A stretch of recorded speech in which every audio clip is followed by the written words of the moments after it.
Começa agora. Diário Econômico PicPay. Uma análise das principais informações que impactam os mercados, A economia global e do Brasil.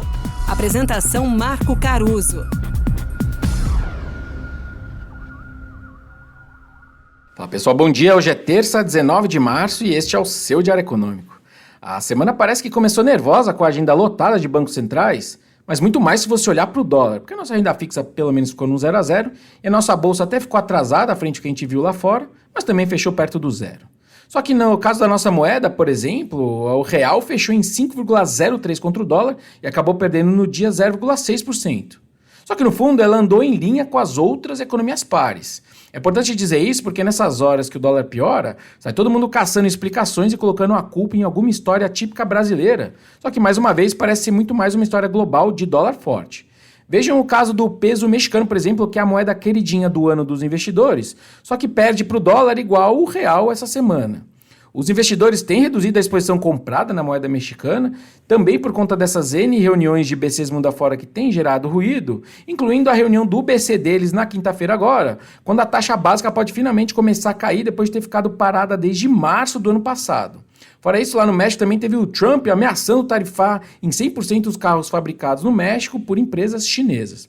Enfim, eu só estou falando do peso mexicano para dar exemplos aí de contágios negativos sobre a nossa moeda que tem vindo lá de fora.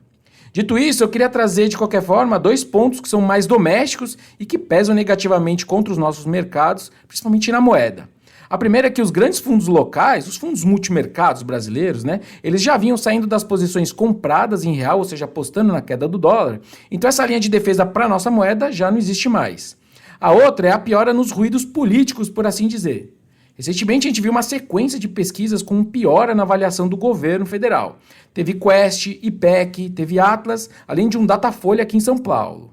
Dizem as fontes que elas acenderam uma alerta ali no Palácio do Planalto, daí essas várias reuniões com ministros que o presidente Lula tem feito recentemente, justamente para tentar entender as razões e achar um plano de ações para tentar reverter esse quadro.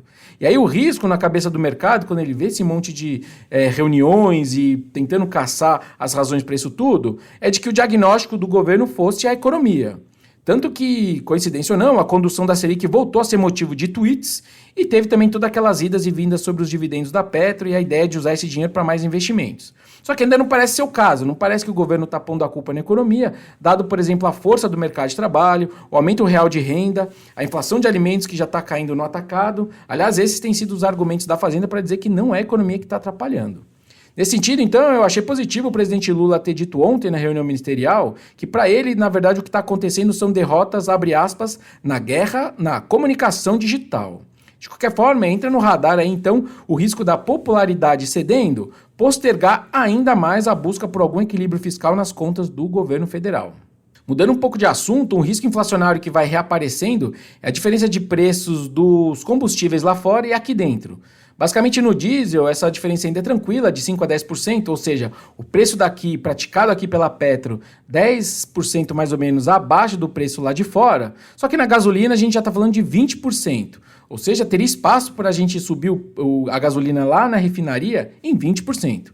Eu acho bem difícil emplacar uma alta dessas, inclusive dado esse contexto de popularidade caindo, mas enfim, se não vir um risco inflacionário, certamente vira um risco para a Petro, certo? E aí então, nesse mundo de assuntos que nunca morrem, como quedas reticentes de juros lá fora e dúvidas renovadas sobre o nosso fiscal, além desse petróleo que está subindo aí 5% no mês, a projeção de Selic final do mercado piorou de novo. Ou seja, pegando aí a mínima do ano de Selic implícita na nossa renda fixa, ela está em 9,7%. O mercado acha que a Selic hoje cede só até 9,7%, que é acima dos nossos 9,5% oficiais para a Selic terminal desse ano.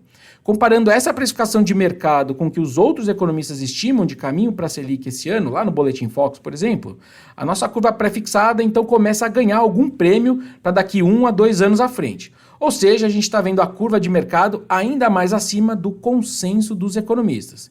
E até pouco tempo atrás, e por um bom tempo na verdade, não parecia ter nenhuma gordura nisso. Vamos ver. Bom dia, bons negócios e sorte sempre. Você ouviu? Diário Econômico PicPay. Uma análise das principais informações que impactam os mercados, A economia global e do Brasil. de segunda a sexta, às 6 da manhã, no Spotify e YouTube.